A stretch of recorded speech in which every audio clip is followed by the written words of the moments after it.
Hello, Amy Van Court here to talk to you today about the three most important keys to finding and achieving career success on your terms. Key number one has to do with what I call your values. Your values are not morals. They're not right or wrong. They are what I would call the things that make you a snowflake or the things that make you a thumbprint. As you know, thumbprints and snowflakes all have the same elements within them, but they are arranged in such a variety of different ways that no two are alike. The same is true for us. And so the important part that sets us apart from other people has to do with our values, the things that we find important, the things that make us who we are. So for example, I like dark chocolate. Maybe you like potato chips. Doesn't make either one of us wrong. There doesn't appear to be any judgment around any of that. It's just the unique characteristics that make us who we are.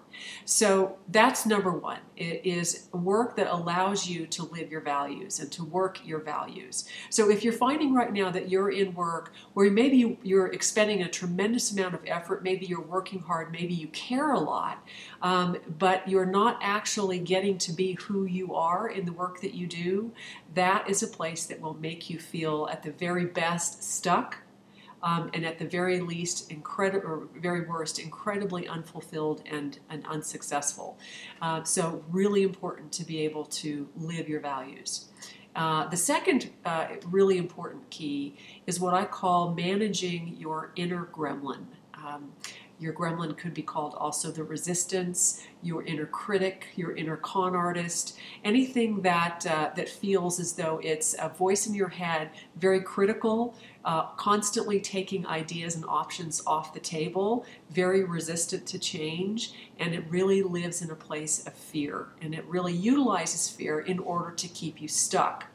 Usually that fear is related to either what could happen in the future if things go badly with this change you're considering or might have considered at some point, or it will take options off the table by saying, well, you know, you tried that once or something very similar to it back when you were 14 and it didn't work out so well, so learn your lesson, don't do that again. So the important thing to know about that inner critic, that gremlin that operates inside your brain, several things are important to know. The first thing is we all have it. It's part of your brain. It's actually connected to a portion of your brain called the amygdala. And so it isn't going anywhere. Fear is a part of who we are. It's part of our biology. So know that fear isn't necessarily meant to stop you. It's meant to make you consider and to be aware of something. So if you're feeling fear, it doesn't mean stop. It means go forward with some awareness. And then the third thing to be considering is, so first we talked about your values, and then we talked about your inner gremlin and your fears and critic. And the third thing is really sort of the opposite of that. The opposite of that is your wisdom. It's that authentic part of you that lives in your soul, in your heart, in the core of you, and it knows. It just knows. It knows what's best for you. It knows what you're longing for. It longs for it too. It supports you. It loves you. It nurtures you. It is you. It's the truth of you. It does not possess any judgment or criticism of you or anyone else. It's a very soft, quiet, knowing place. It lives in the present moment. That's why meditation is such an important part of managing ourselves and our thoughts when we're going through any kind of transition. Because in the present moment, we feel gratitude, we feel awareness, but we don't feel judgment and we don't live in story.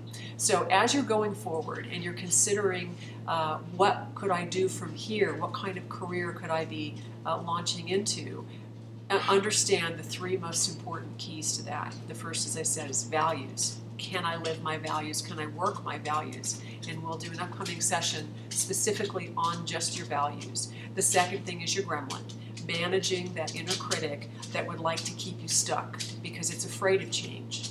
And we'll do another session on that. And then the third thing is your wisdom. We'll do a session on that as well. And know that your wisdom is with you always. It's about tuning to that place so that you can hear it on a consistent basis and trust it.